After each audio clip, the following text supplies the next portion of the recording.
ఇప్పుడే జీ5 app download చేయండి. చూడండి మీ ఫేవరెట్ టీవీ షోస్ ఎప్పుడైనా ఎక్కడైనా. అయినా నువ్వు దొంగ పెంపకంలో పెరిగావు కదా, దొంగ బుద్ధులు ఎక్కడికి పోతాయి, అందుకే ఆ హారం మీద కన్నేసి ఆ హారాన్ని కొట్టేయడానికి ఒక దొంగని ఏర్పాటు చేసి తెలివిగా ఆ హారాన్ని కొట్టించేశావు.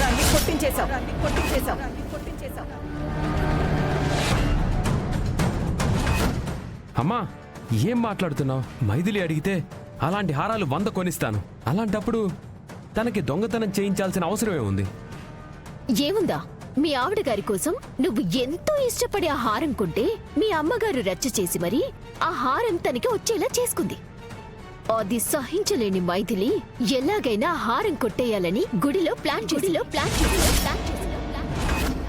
దాంతో ఒక దొంగతో ఒప్పందం కుదుర్చుకొని ఈ రోజు దొంగతనం చేయించు.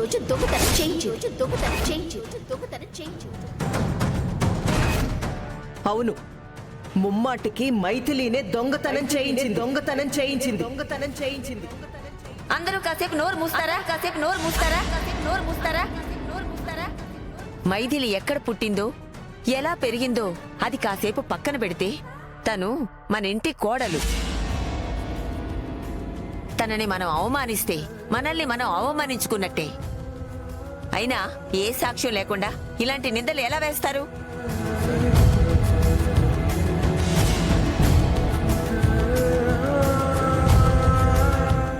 సాక్ష్యం లేకుండా ఎలా మాట్లాడతాను అత్తయ్య గారు? మైథిలి గుళ్ళో అతనితో రహస్యంగా ఎందుకు మాట్లాడిందో చెప్పమనండి. నేను రహస్యంగా మాట్లాడడం ఏంటి? ఆయన కాలు జారి కింద పడిపోతుంటే పట్టుకున్నాను. అదెలా రహస్యంగా మాట్లాడినట్టు అవుతుంది? లేదు, నువ్వు ముమ్మాటికి అతనితో రహస్యంగా మాట్లాడావు. మా అత్తయ్య మెళ్ళో హారం కొట్టేయమని చెప్పావు. అందుకే వాడంత ధైర్యంగా వచ్చి నా మెళ్ళో ఉన్న హారాన్ని కొట్టేశాడు. అమ్మో, ఇల్లంతా రచ్చరంబోలా అవుతున్నట్టుంది. ఇట్నుంచి వెళ్తే ఎక్కడి నుంచి వస్తున్నామంటారు. అందుకే అట్నుంచి వెళ్తాను. అట్నుంచి వెళ్ళి మనం కూడా ఆ మైథిలి మీద ఓ రాయేద్దాం. అమ్మా, మనలో మనం గొడవ పడినంత మాత్రాన సమస్య పరిష్కారం కాదు. నేను మైథిలి ఇప్పుడే వెళ్ళి పోలీస్ కంప్లైంట్ ఇస్తాం. ఆ హారం ఎవరు దొంగతనం చేశారో, ఎవరు వాళ్ళతో చేయించారో వాళ్ళే తెలుస్తారు. మైథిలి పదండి. అల్లుడు, ఈ చిన్న విషయానికి పోలీస్ స్టేషన్ దాకెందుకు? దొంగతనం చేసినోడు ఖాళీగా ఉంటాడా? ఆ హారాన్ని ఎక్కడో చోట అమ్ముతాడు కదా, అమ్మేటప్పుడు అన్నట్టుకుందాం. అలా ఇలా పట్టుకుంటాం లీలాకృష్ణ గారు. సింపుల్ అమ్మా. సిటీలో ఉన్న పాత బంగారం కొనే షాపులన్నిటికీ ఫోన్ చేసి మన హారం ఫోటో వాళ్ళకి పంపించి ఎట్లాంటి హారం ఎవడైనా అమ్మటానికి వస్తే ఇన్ఫార్మ్ చెయ్యండి అని చెప్తాం. దాంతో ఆ హారం అమ్మడానికి ఎవరైనా వస్తే వెంటనే వాళ్ళు మనకి ఇన్ఫార్మ్ చేస్తారు. మనం వెంటనే వెళ్ళాలని లటక్కని పట్టేసుకోవచ్చు. ఎట్ట ఉంది నా ఐడియా? అల్లుడు గారు చెప్పిన ఐడియా కూడా బాగానే ఉంది. దాని సంగతి ఏంటో చూడండి. ఎందుకు అమ్మమ్మ గారు? పోలీస్ కేసు పెడితే దొంగ సంగతి వాళ్ళే తేలుస్తారు కదా. ఏమండి, మనం వెళ్దాం పదండి. అర్రే, ఒక్క నిమిషం ఆగుతల్లే. చూడు, మనం ఎంతో కష్టపడి పోలీస్ కేసు ఎట్టినా పొరపాటున పోలీసులు ఆ దొంగతో చేతులు కలిపేస్తే ఆ హారం అమ్ముకుని పోలీసులు దొంగ చెరో సగం పంచేసుకుంటారు. ఆ తర్వాత మన చేతికి మిగిలేదు మట్టే.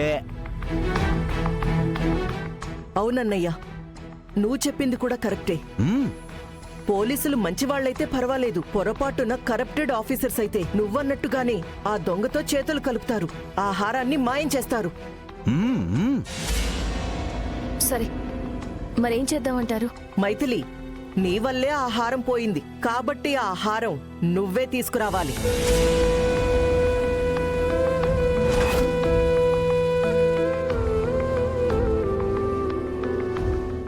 సరే అత్తయ్య, మీరందరూ నేనే దొంగతనం చేయించాను అని బలంగా నమ్ముతున్నారు కాబట్టి ఆ హారం ఎక్కడున్నా వెతికి పట్టుకొచ్చి మీకు అప్పగించే బాధ్యత నాది.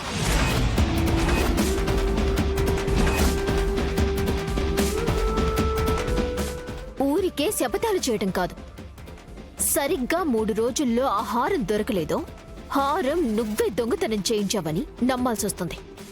నువ్వు కూడా ఒప్పుకోవాల్సి వస్తుంది. అలాగే నిజంగా మీరు అన్నట్టు ఆ హారం దొరక్కపోతే దొంగతనం నేనే చేశాను అని అంగీకరిస్తాను.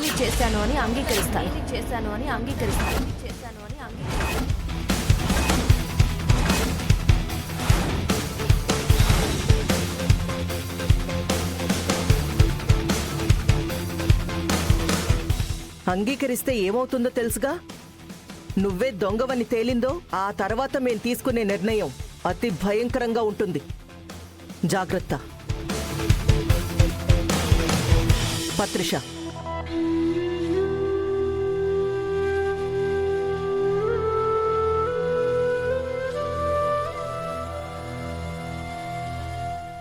మైథిలి, ఎందుకమ్మా తొందరపడి మాటిచ్చావు?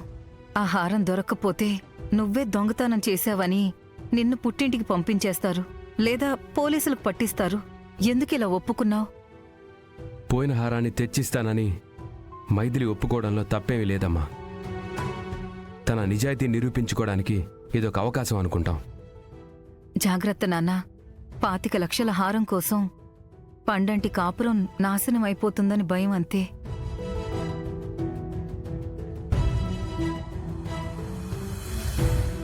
ఇగో అమ్మా మైథిలి, తొందరపడి మాటిచ్చానని భయపడకు.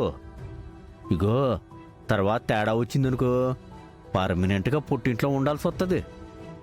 ఆలోచించుకోమ్మా. ఆ? నా అనుమానం నిజమైతే ఈ దొంగతనం బయట వాళ్ళు చేయలేదండి, ఇంటి దొంగలే చేసుంటారు. తేలుస్తా. ఆ హారాన్ని ఎవరు కొట్టేశారో, ఎందుకు కొట్టేశారో మొత్తం లెక్క తేలుస్తా. ఏమండి, ఒకసారి మా ఇంటికి వెళ్ళొస్తాను. అలాగే మైథిలి, త్వరగా వచ్చేసి.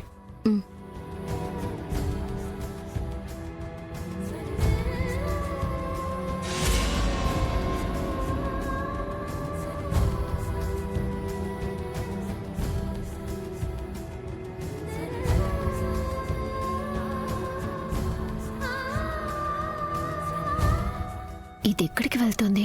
గుంప తీసి మళ్ళీ పుట్టింటికి వెళ్తుందా? అది జరగాలి. అడ్డంగా ఇరికించేస్తాను.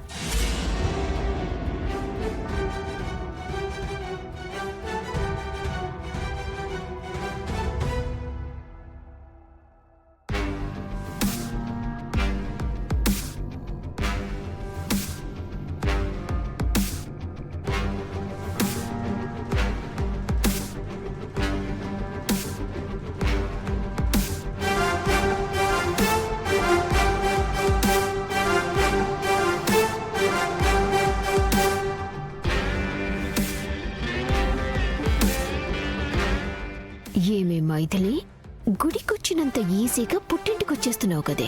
ప్రతిసారి పుట్టింటికి రావటం, వెధవ తెలివితేటలతో తప్పించుకోవటం, ఫైనల్ గా అందరి ముందు నన్ను వెధవని చేయటం నీకు బాగా అలవాటైపోయిందే. అందుకే ఈసారి పకడ్బందీగా ప్లాన్ చేసి ఇంటి బయట గొళ్ళెం పెట్టాను. ఇంక నువ్వు తప్పించుకునే ఛాన్సే లేదు. ఇప్పుడే వెళ్ళి సుహాసిని గారిని తీసుకొచ్చి నీ సంగతేంటో తెలుస్తాను. జీ5 యాప్ డౌన్లోడ్ చేసి అన్ని ఎపిసోడ్స్ పూర్తి ఉచితంగా చూడండి.